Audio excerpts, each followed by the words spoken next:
MNA,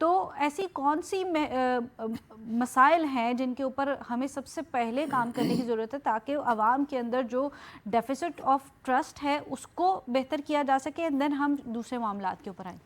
دیکھو بیٹا، سب سے بڑی بات یہ ہے کہ ریکوٹ ایک منصوبہ ہے. جی، کیا ضرورت تھی ہمیں کوڑیوں داموں دے کے اور وہ جہاز بھر بھر کے ہمارے قیمتی منرلز، ہمارے گولڈ، ہمارے ڈائمنڈز لے کے جا رہے ہیں اور ہم کو چیک نہیں کر سکتے. ہم وہ ایریا ہے، ہم جا ہی نہیں سکتے جس کو ہم نے دے دیا. سب سے بڑی بات یہ کمزور حکومتوں میں یہ معاملات چلتے ہیں. میرے بھائی نے ذکر کیا، میرا بھائی اتنی تفصیل سے بتا رہے تھے، تو کیا حکومت کو نہیں پتہ یا ہماری ISI کو نہیں پتہ یا اسٹیبلشمنٹ کو نہیں پتہ؟ جو بات انہوں نے کی وہ سب علم ہے، پر مجبوریاں کیا ہیں؟ کالا باغ ڈیم کی کیا مجبوری ہے؟ ہمارے پاس اتنا کوئلہ ہے. سمو مبارک من نے اب لیٹسٹ بیان میں یہ کہا تھا کہ میں 7 روپے پر یونٹ آپ کو بجلی بنا کے دے سکتا ہوں. وائی؟ آپ نے کیوں نہیں کیا؟ آپ نے لا کے سمندر میں جہاز کھڑے کر دیے تھے اور اربوں روپے آپ نے دیا، پھر IPPs کو آپ پیسے دے رہے ہو. یہ ان کا چیک اینڈ بیلنس کیسے ہوگا؟ یہ ان لوگوں سے چھٹکارا حاصل کرنا ہوگا اور ہر بندے کو کھڑے ہو کر نکلنا پڑے گا باہر پاکستان کو بچانے کے لیے. اور اگر کوئی بندہ ہمارے پاس ایسا مل گیا، اللہ تعالیٰ نے ہمیں دے دیا ہے، اس کی قدر کرنی چاہیے. اور جس نے دنیا کی آنکھوں میں آنکھیں ڈال کر، ایک تو ہمیں اس نے خارجہ پالیسی میں بہت آگے لے گیا. بالکل میں براہ راست سید عاصم منیر کی بات کرتا ہوں.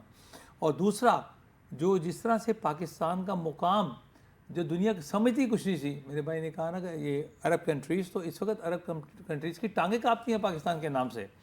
وہاں پر ہندوازم، وہاں پر مندر سڑکوں پہ بنے ہوئے، وہاں پر مورتیاں سڑکوں پہ رکھی ہوئی ہیں اور لوگ آزادی ہے. دنیا کا سب سے بڑا مندر جو ہے وہ تیار کیا گیا وہاں پہ.